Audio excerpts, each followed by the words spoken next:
मुझे पता है कि आप लोग बाबा साहब अंबेडकर के बारे में काफी कुछ जानते और समझते हैं, लेकिन बाबा साहब के जीवन के कुछ ऐसे पल जो इतिहास में आज भी दबे पड़े हैं।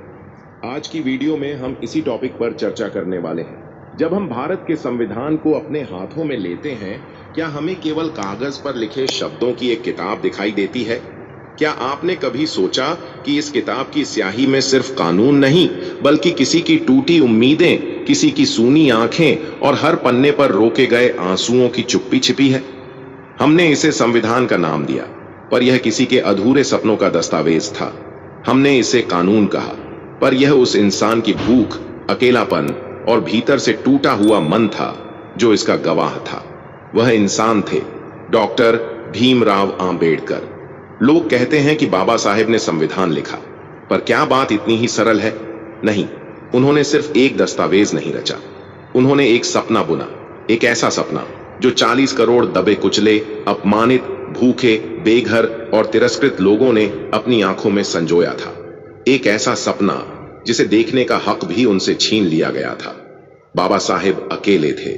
उनके पास न समाज का सम्मान था, न ही वह समर्थन जो एक संविधान निर्माता को मिलना चाहिए था।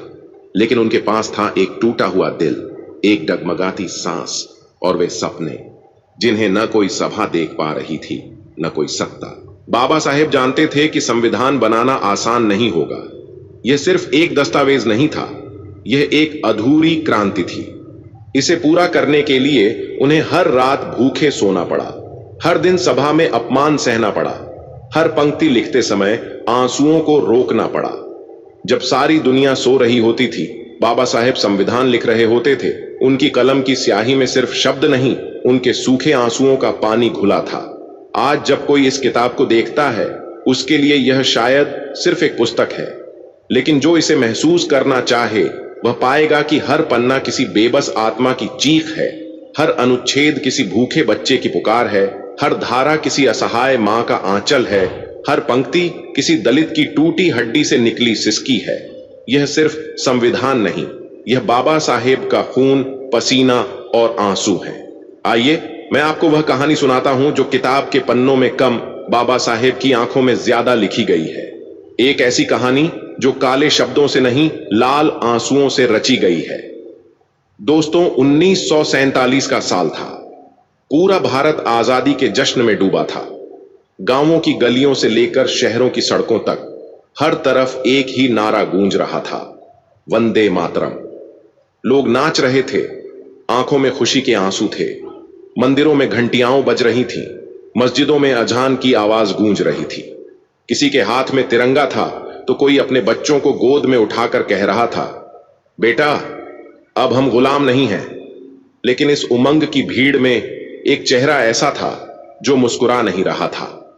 वह चेहरा जिसकी आंखें कहीं दूर देख रही थीं।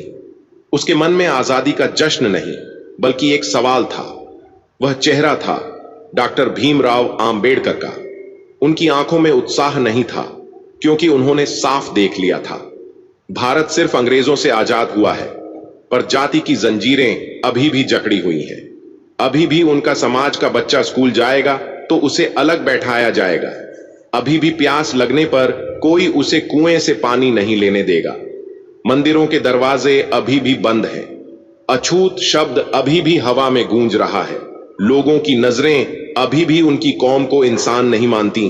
बाबा साहेब ने मन ही मन कहा, आज जो लोग जश्न मना रहे हैं, उन्हें नहीं पता कि आधा भारत अभी भी गुलाम है। आजादी आई है, पर बराबरी नहीं।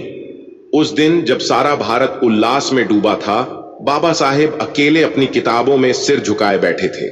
उनके मन में एक ही सवाल गूंज रहा था, क्या हम सचमुच आजाद हुए हैं या सिर्फ सत्ता बदली है? क्योंकि समाज अभी भी जंजीरों में जकड़ा था। बाबा साहेब ने आंखें बंद की और धीरे से कहा, मुझे संविधान बनाना है, मुझे उन लोगों के लिए लड़ना है जिन्हें, क्योंकि जब तक इंसान का मन नहीं बदलेगा, कोई भी आजादी अधूरी रहेगी। आजादी के साथ ही एक ऐतिहासिक घोषणा हुई। भारत को अब अपना संविधान खुद लिखना था। संविधान सभा का गठन हुआ। देश के कोने कोने से चुने गए प्रतिनिधि दिल्ली पहुंचे। सभा भवन रोशनी से जगमगा रहा था। हर चेहरा उम्मीद से भरा था।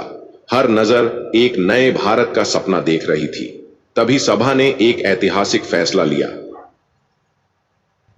लिया। संविधान निर्माण की जिम्मेदारी डॉक्टर भीमराव आंबेडकर को सौंपी जाएगी। लेकिन जैसे ही यह घोषणा हुई, सदन में सन्नाटा छा गया। चेहरों पर हैरानी, तिरस्कार और नफरत के भाव उभर आए। कानाफूसियां शुरू हो गईं। एक अछूत संविधान बनाएगा, इसे भारतीय संस्कृति का क्या पता, यह तो अंग्रेजी शिक्षा में पढ़ा है, यह भारत को क्या समझेगा, यह तो सिर्फ दलितों का संविधान बनाएगा। कोई ताना मारता, क्या संविधान भी अछूत के हाथ से लिखा जाएगा? बाबा साहेब चुप थे। उनके कानों में हर शब्द साफ सुनाई दे रहा था, हर ताना उनके दिल को चीर रहा था। लेकिन उनके चेहरे पर कोई शिकन नहीं थी। आंखें झुकी थीं, पर मन नहीं डगमगाया। जब उन्होंने सभा में पहली बार संविधान पर बोलना शुरू किया, कई लोगों ने मुंह फेर लिया। कुछ ने नजरें मिलाना भी जरूरी नहीं समझा, कुछ ने हंसी छिपाकर उंगलियां उठाई। लेकिन बाबा साहेब ने सब सह लिया, क्योंकि वे जानते थे यह अपमान उनका नहीं, उन करोड़ों लोगों की जिम्मेदारी का है जो आज भी जूठन खा रहे हैं, जो आज भी बेड़ियों में जकड़े हैं। बाबा साहेब मन ही मन बोले, अगर मैं आज इस अपमान से हार गया तो मेरे समाज के सपने हमेशा के लिए मर जाएंगे। इसलिए मैं अपमान सहूंगा, पर संविधान बनाऊंगा। सभा में वे अकेले थे, बाहर से शांत पर भीतर एक ज्वाला बन चुके थे। उसी दिन बाबा साहेब ने ठान लिया, अब मैं सिर्फ संविधान नहीं लिखूंगा, मैं एक सपना लिखूंगा। एक ऐसा सपना जिसमें भारत का हर गली, हर मजदूर, हर महिला, हर गरीब बराबरी से जी सके। 1947 और 1948 की सर्द रातें, जब पूरी दिल्ली गहरी नींद में डूबी होती थी, जब संसद भवन के दरवाजे बंद हो जाते थे, जब नेता, अधिकारी और सभा के सदस्य अपने घरों में गर्म रजाइयों में सो रहे होते थे, तब एक दीपक की लौ टिमटिमा रही होती थी। एक छोटा सा कमरा, टेबल पर बिखरे कागज, दीपक के सामने झुका हुआ एक अकेला इंसान, डॉक्टर भीमराव आंबेडकर। वे संविधान लिख रहे थे, लेकिन यह सिर्फ संविधान नहीं था, यह उनकी रातों की भूख थी, उनके समाज का अपमान था और उनकी आत्मा से किया गया एक वादा था। रात के 2, 3, कभी 4 बज जाते, पर बाबा साहेब की कलम नहीं रुकती थी। आंखों में नींद नहीं, चेहरे पर चिंता की लकीरें थीं। मन में एक ही सवाल, क्या यह संविधान उन लोगों की तकदीर बदल पाएगा जो आज भी खेतों में देरी पहनकर काम कर रहे हैं? कभी कभी पूरी संविधान सभा बैठक में नहीं आती। बाबा साहेब अकेले खाली कुर्सियों के सामने बैठते। वह खाली कुर्सियां भी गवाही देती थीं। संघर्ष अकेले ही करना पड़ता है। कभी देर रात थककर बाबा साहेब कुर्सी पर ही सिर झुका लेते। न रजाई थी, न बिस्तर, सिर्फ टेबल और कागजों का ढेर। कभी भूख लगी तो पानी से पेट भर लिया, कभी आंसू आए तो पोंछने का भी वक्त नहीं मिला। कभी खुद से कहा, मुझे संविधान लिखना है, मुझे उम्मीद लिखनी है, मुझे लिखना है जो मेरी कौम को इंसान बना सके। उनके लिए संविधान सिर्फ कागज नहीं था, यह उन दलितों की हड्डियों से निकली थी जो सदियों से दबे हुए थे। यह उन बच्चों का सपना था जिन्हें स्कूल में बैठने की जगह नहीं मिलती थी। यह उन माओं की पुकार थी जो अपने बच्चों को अपमानित होते देखकर भी कुछ न कर पाती थी।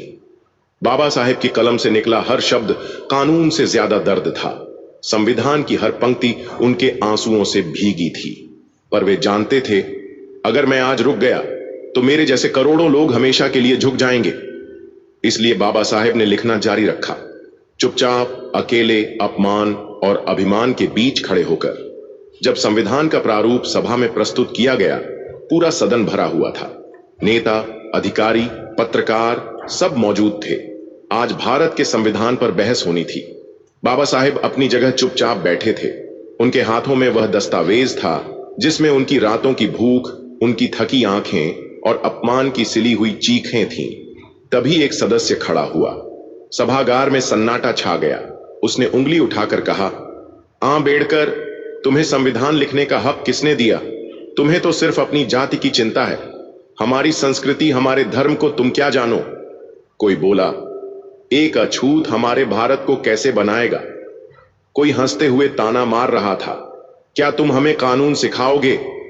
पूरा सभागार एक पल के लिए नहीं, बल्कि वर्षों से दबी नफरत को बाहर निकाल रहा था। ताने, उपहास और तिरस्कार की बौछार। बाबा साहेब की आंखें उठीं।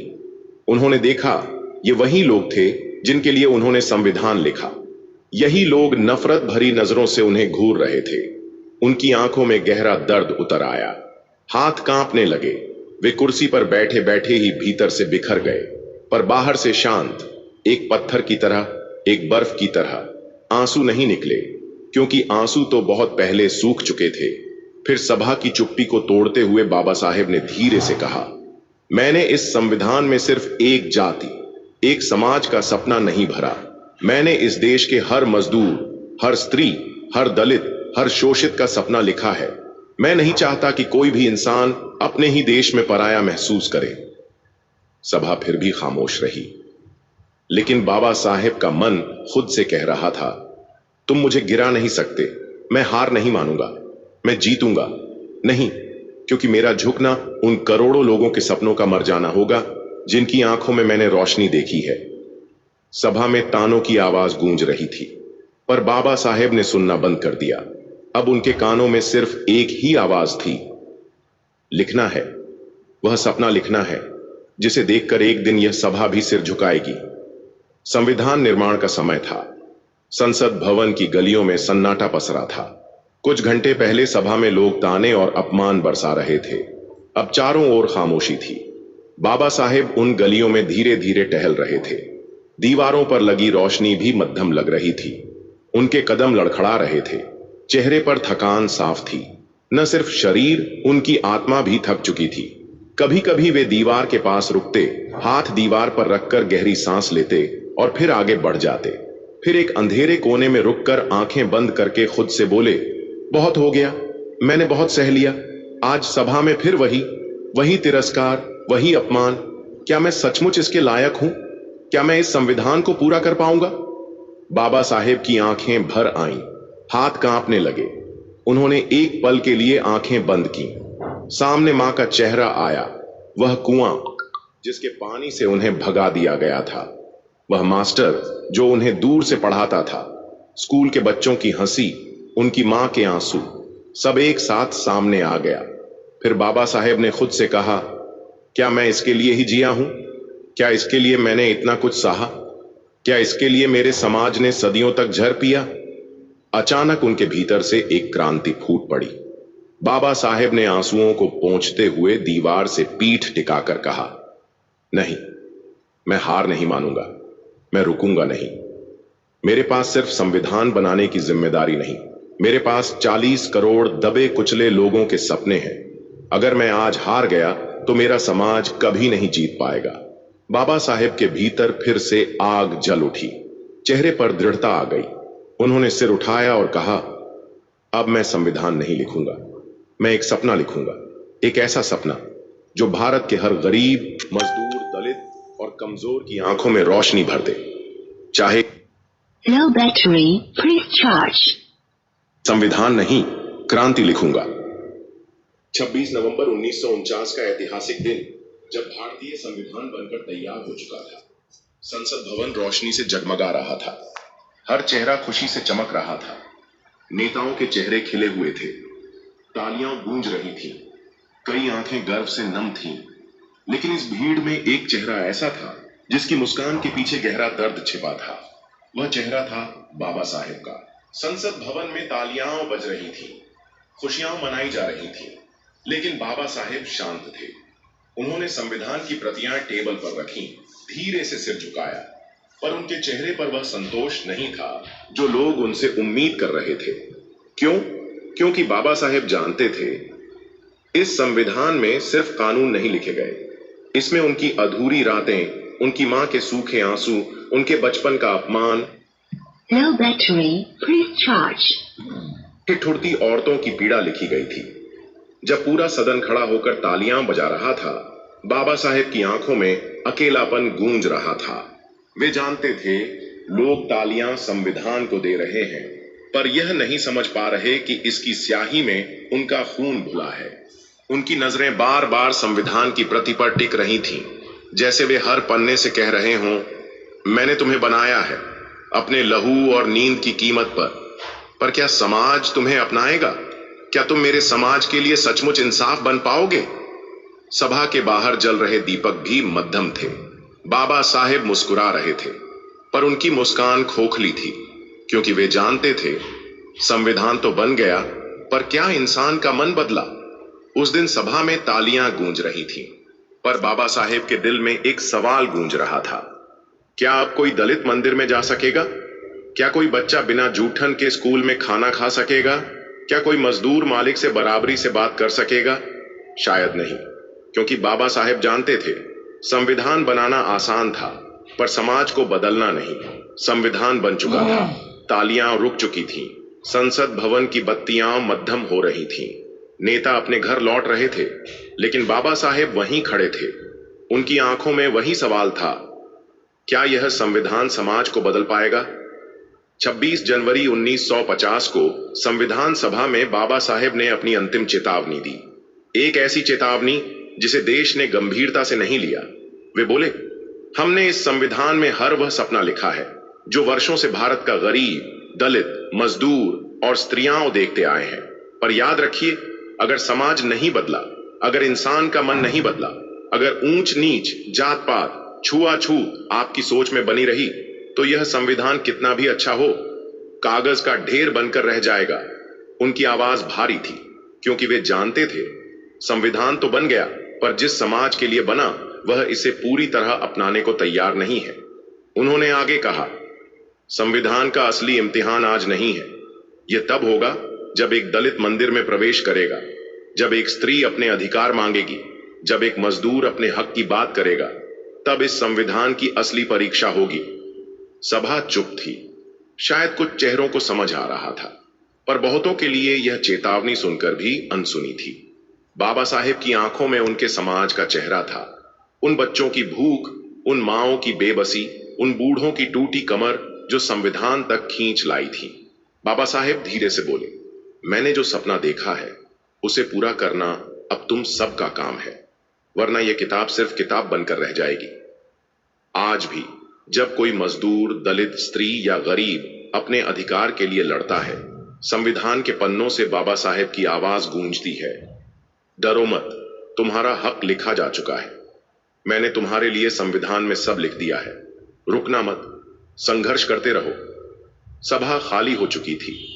कुर्सियां, दीवारें और संविधान की पांडुलिपियां गवाही दे रही थीं। बाबा साहेब चले गए, पर उनका सपना अधूरा रह गया। सवाल आज भी वही है, क्या हम उस क्रांति को पूरा कर पाए? क्या हम बाबा साहेब की अधूरी नींद उन्हें लौटा पाए?